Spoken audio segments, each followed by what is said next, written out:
To all of your points about young people and the university, I would like to ask you a question about the environment and sustainability, because the environment and environmental protection is hugely important for younger generations. And Diane, maybe you can answer this. Do you have a plan for such a program here in Wayne? And if so, do you have any ideas as to how to make it financially responsible and achievable for the residents?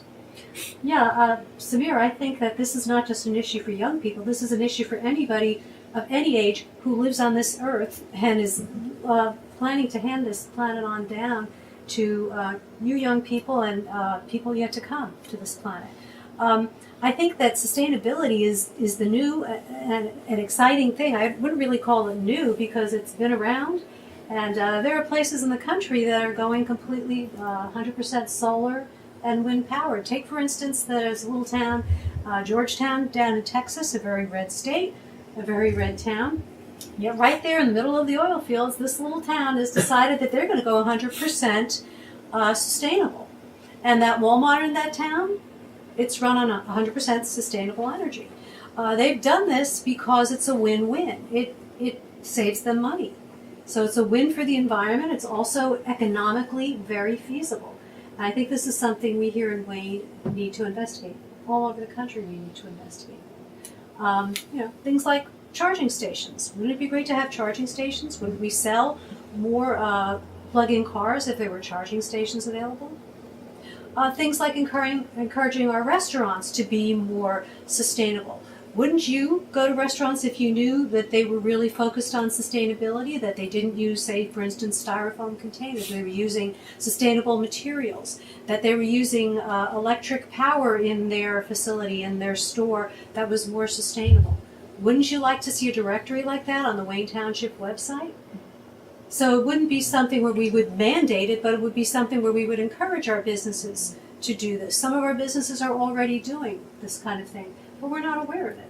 So let's help those businesses to be more sustainable. Let's encourage the businesses that aren't to be more sustainable.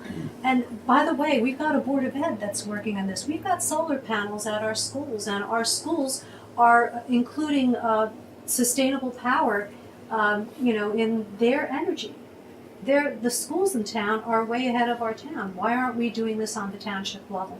We need to investigate this, not just because it's the right thing for the earth, but it's more economically feasible in the long term. I thought that was pretty cool. When I first saw the solar panels at Anthony Wayne, I didn't know what they were until I saw the school and then realized that they were using solar energy, which I had never seen before. And coming from the city, we had never even entertained that concept before.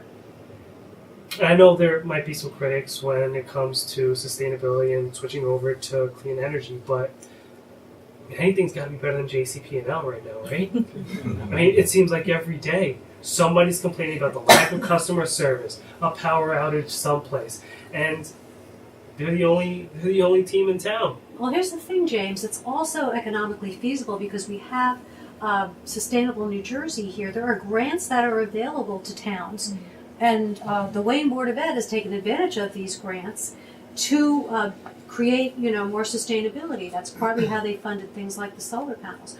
We could be applying for those grants too, and again, it's a win-win. So you're getting economic help for becoming more sustainable, and long term, it's better for the planet, and it's saving money. It's a win all the way around. This is an issue where the town hasn't just gone stale. They're absolutely abysmal. Now, I'm going to give you two examples. Several years ago, the Board of Public Utilities awarded Wayne $1.5 million in a sustainability grant. What the town did is the mayor, who, not the current mayor, but the mayor at that time, formed his own corporation. And what he decided to do was, as mayor, have a contract with this corporation to use that money to build what they call the cogen station.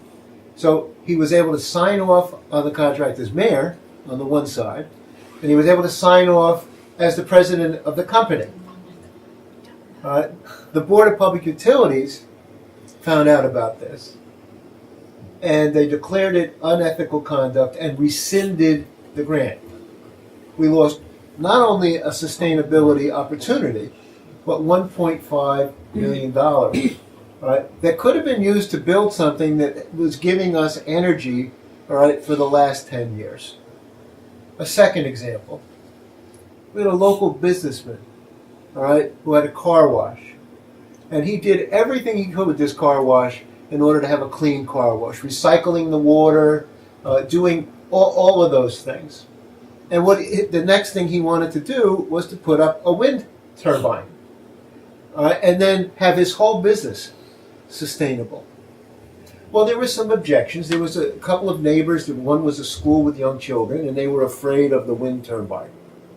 He was more than willing to get together with them and get together with the town and work out a solution. The town solution is they shut him down. All right, and when he persisted, they sued him, and they lost the suit. Then they appealed the loss, and they lost the appeal, and they did it again, and it cost something like $250,000 in lawyer fees. All right, and eventually, the car wash got the wind turbine. It's there to this day on Hamburg Turnpike. It's a different design, all right, because he wanted to accommodate his neighbors. Right? But instead of the town going in and saying, let's bring these people together and solve this problem, all right, so that we can have a sustainable business. I mean, here is someone who is willing to spend their own money. This wasn't taxpayers' money, all right?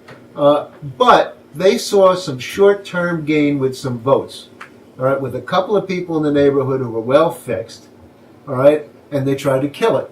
Fortunately, that businessman was tenacious, and he wasn't going to let this stop him, and he got the windmill. But we lost $250,000 that went to lawyers.